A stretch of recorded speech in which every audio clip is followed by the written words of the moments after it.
Video like کر کے آگے شیئر ضرور کر دینا۔ حضرت ابو سعید خدری یہ صحابی رسول ہیں، فرماتے ہیں کہ جب یزیدی میرے گھر میں گھسے اور انہوں نے میرے گھر کو لوٹنا چاہا اور میرے گھر کے اندر ان کو مال نہیں ملا تو انہوں نے ایک ایک بال میری داڑھی کا نکالنا اور اکھیڑنا شروع کیا، حتیٰ کہ میری پوری داڑھی ان لوگوں نے اکھاڑ دی۔ اس کے بعد سے اب تک میرے چہرے پر جو ہے وہ داڑھی کے بال نہیں آئے۔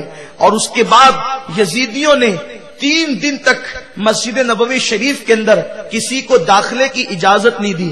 آقا کریم صلی اللہ علیہ وسلم نے پہلے ہی غیب کی خبر دی تھی۔ آقا فرماتے ہیں ایک وقت تو مدینہ منورہ پر وہ آئے گا کہ مدینے کے پھلوں کو اور مدینے کے اناج کو اور مدینہ منورہ کی کھجوروں کو جانور اور چوہے کھائیں گے۔ اس وقت مدینہ منورہ جب یزیدیوں کے خوف سے خالی ہو گیا تو مدینہ منورہ کے پھلوں کو جانوروں نے اور چوہوں نے کھایا۔ اس طرح سے میرے آقا صلی اللہ علیہ وسلم نے جو پیشین گوئی فرمائی تھی، آقا کریم صلی اللہ علیہ وسلم نے جو پہلے سے غیب کی خبر دی تھی، لوگوں نے اپنی ماتھے کی آنکھوں سے دیکھا۔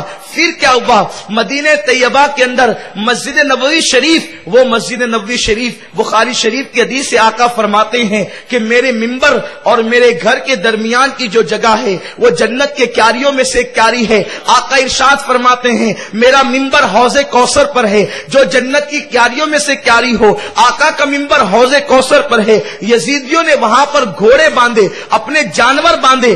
جب گھوڑے اور جانور پیشاب کرتے تو وہ پیشاب اور لید جو ہے وہ ریاض الجنہ کے اندر گرتی، آقا کے ممبر پر پڑتی۔ 3 دن تک مسجد نبوی کے اندر نہ اذان ہوئی، نہ جماعت ہوئی، نہ نماز ہوئی۔ حضرت سعید ابن مسیب رضی اللہ تعالیٰ عنہ فرماتے ہیں میں پاگل اور دیوانہ بن کر کے ان کے درمیان گھومتا رہا۔ پہلے جب انہوں نے مجھے دیکھا، یہ سعید ابن مسیب جو ہے وہ جلیل القدر تابعین میں سے ہے، حضرت مولا کائنات علی مرتضیٰ کے شاگرد ہیں، ان کو پہلے خوب مارا پیٹا اور جب پاگلوں جیسی آپ نے گفتگو کی تو آپ کو چھوڑ دیا گیا۔ حضرت سعید ابن مسیب فرماتے ہیں جب اذان کا وقت آتا تو میں نے اپنے کانوں سے مزار رسول سے اذان کی آواز سنی، اور جب نماز کا وقت آتا تو میں نے نماز پڑھنے کی آواز بھی سنی۔ اس طریقے سے میں نماز پڑھتا۔ میرے پیارے آقا صلی اللہ علیہ وسلم کے پیارے دیوانوں، یزیدیوں نے یہ ظلم اٹھائے۔ اب میں آپ سے پوچھنا چاہتا ہوں، اتنا ہی نہیں بلکہ مورخین لکھتے ہیں،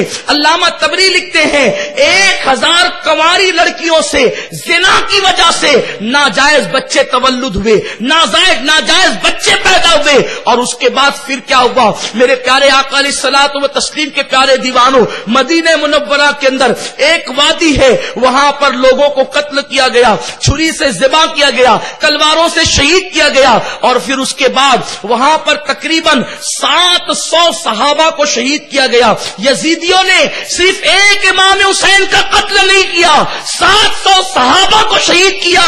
اور اس کے بعد جو تابعین کی تعداد ہے وہ اس سے زیادہ ہے۔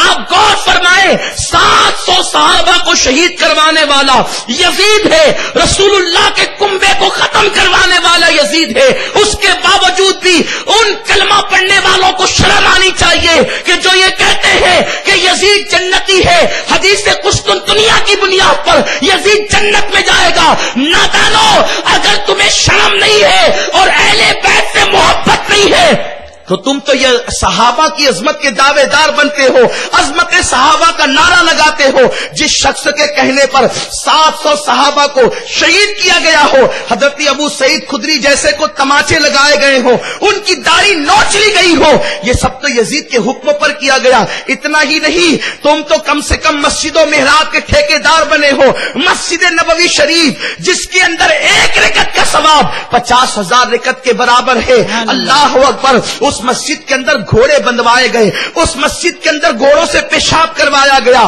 گھوڑوں کی لیدیں جو ہے وہ ریاض الجنہ کے اندر پڑی۔ اتنا ہی نہیں، یہ ساری چیزوں کو مد نظر رکھتے ہوئے ویڈیو اگر اچھا لگا ہو تو لائک کر کے آگے شیئر ضرور کر دینا۔